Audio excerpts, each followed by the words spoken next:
Yan. Siyempre, alam niyo na mainit talaga ang panahon.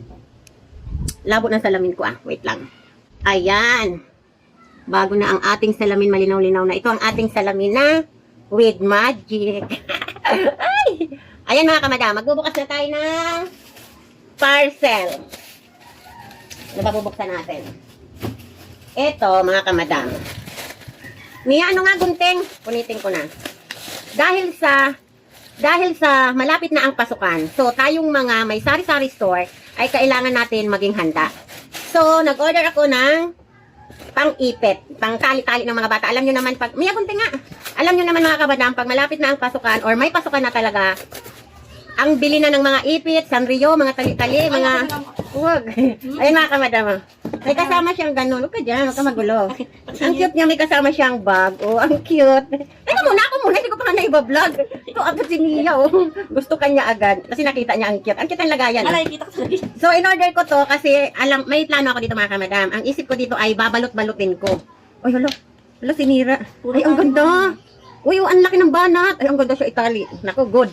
Yan sinasabi ko sa inyo, very good na naman yung na-order ni Madam. Ang ganda ng bata kasi meron itong parang hindi maganda yung batak niya. Pero ito maganda. So, ang gagawin ko dito mga kamadam, 100 plus lang ito. Tapos sobrang dami niya na. Hindi ko na alam kung anong sobrang dami. Basta nakita ko, basta pinuno lang ito. Tapos, ang gagawin ko dito, ilalagay ko siya, plastic ko siya. Kung ilang piraso man ang maisipan ko lagay. So, sa ngayon, hindi ko pa alam kung ilan. Kasi nga, ayan pa, oh. Pero siguro, pwedeng 10 piraso, 5 piso, ano? Oh, 1, 2, 3, 4, 5, 6, 7, 8, 9, 10. Oh, biro mo yan, ganyan na, o 5 piso. So, sa dami nito mga kamadam, ang puhunan ko nito ay, magkano ko ba ito nabili? 150 plus, 140 something, ganon. Basta mga kamadam, 100 plus siya. Kasi alam nyo naman, paiba-iba yung, kung sakali man, tingnan nyo na lang dyan sa yellow basket natin, kung magkano siya. Kasi alam nyo naman, minsan paiba-iba ang presyo, kaya hindi talaga pwedeng magsabi ka kung ano ang presyo. Kasi minsan ganito ang bili ko, pero pagdating sa yellow basket natin, ay iba ang presyo. So, kayo na lang ang tumingin sa yellow basket natin. Basta ganito siya karami mga madam ko, oh. Sobrang dami niya talaga. So, pag binalot ko to, sure ako, baka sobrang doble pa yung kikitain ko. Pero, nagandahan ako mga kamadam. So, panalo na naman si madam dito. Sa pasukan talaga napakabili nito. Kasi, ano siya parang mas, siyempre, Sanrio, mas maganda talaga to. Sanrio, ilang piraso nga lang din yung piso ano pa kaya ito?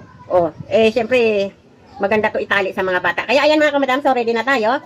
Ito yung in-order ko. So ready na to sa pasukan. Kaya, yan, ibenta na naman tayo. Yung sarili ko nga, lakas-lakas dito Pagka Tapos ayan, may pabag pa siya. So ang cute niya talaga. Ang cute niya mga kamadam. Kasama pa to. Ito, may hawakan ka na.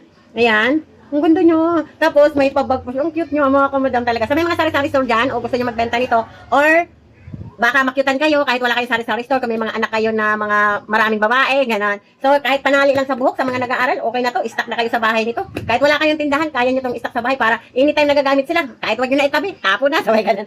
Ang lakas makano ni Madam. Yung timang pagkagamit nila, sige, tapon mo dyan. Sa dami nito, ay talaga namang, matagal maubos to kahit isa, dalawang anak ka pang babae dyan sa bahay nyo. Oo, yan. Kaya sa mga mami, alam niyo na, meron na kayong panali sa book sa mga anak niyo, mag-stock na kayo nito para hindi kayo maubusan sa bahay. Anytime na papasok yung anak niyo, tatalian niyo, kahit matapos ang taon, baka hindi niyo pa ito mauubos. Kasi ang dami niya. Tapos ang cute-cute pa ng lalagyan, itabi niyo lang, kukuha lang kayo ng pang-ipit, tapos itabi, ang dami niya mga kamadam. Hindi ko siya maibuhos kasi baka kumalat, ang dami niya talaga. And fairness panalo na naman si madam dito. So, marami na naman tayong kikitain dito.